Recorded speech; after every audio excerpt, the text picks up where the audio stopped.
G'day viewers, I've been having a bit of a laugh for about the last week at the expense of one of my least favourite politicians in Australia. I've made fun of him multiple times in videos. His name's Barnaby Joyce. He's the leader of what's called the National Party, the junior partner in the Conservative coalition here, and he's the Deputy Prime Minister. Now, he's the more conservative wing of the Conservatives. The National Party used to be called the Country Party because they believed those big city people who call themselves Conservatives still wouldn't look after the man on the land, is what they used to say. So the core thing of the Nationals is standing up for the farmers. Although of late they've been far more favourably disposed towards multinational mining corporations that want to permanently fuck over farmland for the sake of a quick buck. But hey, traditional values, you know. But one of the reasons I've always gone after Barnaby Joyce is because he's a loudmouth hypocrite and he's incredibly obnoxious.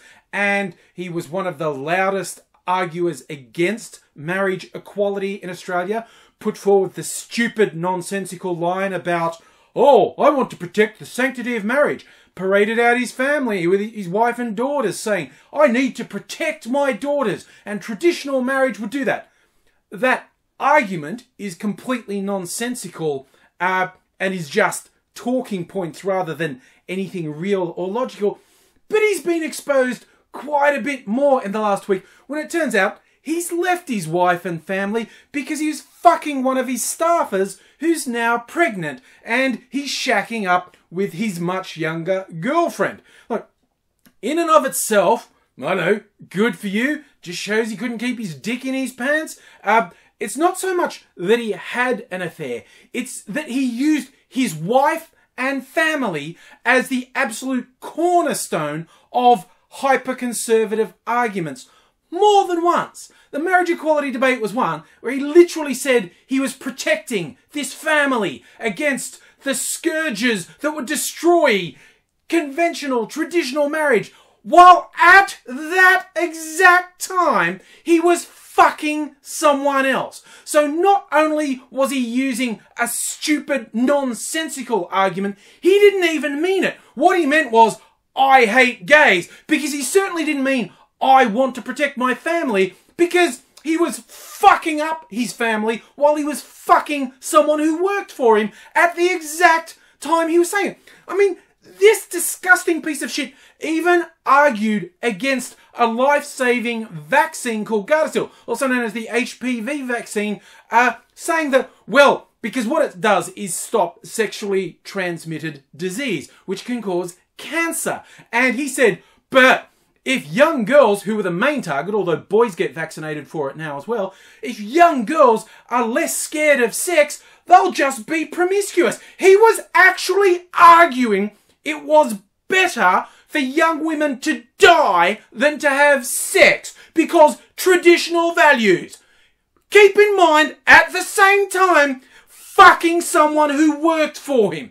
Now, what's been particularly interesting is how the majority of conservative media commentators have dumped on him since this has been public. Apparently, everyone in politics and the media knew that he'd been banging this particular staffer. Now, ex-staffer, because once everyone knew he was banging someone on his staff, and well, that's a bit awkward, we ought to move her. And here we come again against one of the other problems.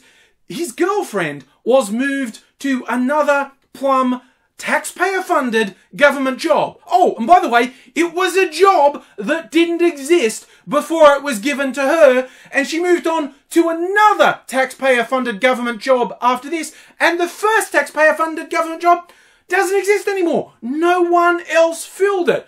Now, I'm not going to rush and say, that's criminal corruption and nepotism right there. I think that's something courts are going to get into down the line. And I'm not a lawyer, but he's a fucking scumbag and a liar and a hypocrite. And it's just like all the conservative talking point people have gone, nah, fuck this guy. Because they're also very strongly suggesting that this is not the first time he fucked someone on his staff. They're waiting for more stories to come out about how many affairs he had over the years. Where for years he was saying, traditional values. I can fuck over this group of people and use as my screen traditional values, which he clearly didn't hold because he was fucking someone other than his wife. Oh, and this was not an amicable breakup with his family, by the way. The wife didn't say, oh, well, the heart wants what it wants. We went different ways. No, she's been quite clear that he's torn the family apart. They're shattered. He's a fucking piece of shit. And you might be wondering, how did he get away with getting his girlfriend a cushy job trying to keep shit quiet? Well, he hasn't got away with it. Well, he got away with it for a while. He hasn't got away with it permanently because the opposition is smelling blood in the water and they're not going to let this go. And nor should they. But the Prime Minister's office, which arranged this fucking job, you'll love this. This is their excuse. It's like, hey, hey, Mr. Prime Minister, your deputy fucking someone on his staff who is not his wife, and you moved this girlfriend of his to a taxpayer-funded job. How is that nepotism? How is that not breaking your own rules? Fuck, how is it not against the law? But the Prime Minister's office has gone, well, see, we do have rules against employing family members, including your domestic partner, but she wasn't officially his partner at the time. No! She was just someone he was fucking and got knocked up, okay? It's like, so that is what they're going with as an excuse. It's like, well, we have rules that say you can't put a family member in a cushy job and you can't put your domestic partner in a cushy job. But if you're having an illicit affair that you're trying to keep quiet, you can quietly shift the person you're fucking into a cushy government job. That's a defense they think is going to hold. I really want to see how long they try and hold out. Because, like I said, as soon as I saw the conservative media commentators were dumping on him and saying it was inexcusable and, you know, he needs to answer for this, I thought, okay, he's fucking gone. I don't know whether those people never liked Barnaby and are just using this opportunity to get him, or if this specific act is too much for them. Either works, but I'd say good old Barnaby's days are well and truly numbered.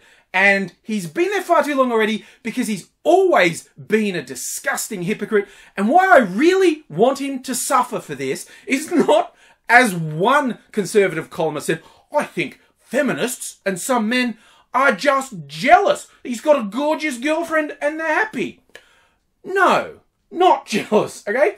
That is among the hottest of hot takes I can imagine, saying the only reason anyone's upset about this blatant hypocrisy and possible criminal nepotism is they're jealous. No, I'm not jealous. And this sort of circles back around to one of the big reasons I want him to pay is because it is being brought forward.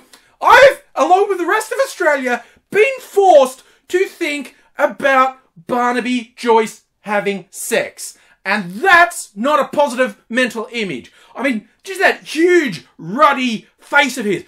And the way he grunts and grunts. And he's going to be going for it. You know, he's had farm animals teaching him how to do it. And they'll just be like spittle hanging off his lips. And he's just, And if you hadn't been thinking of it up till now, I apologise for nothing, because I'm not suffering alone.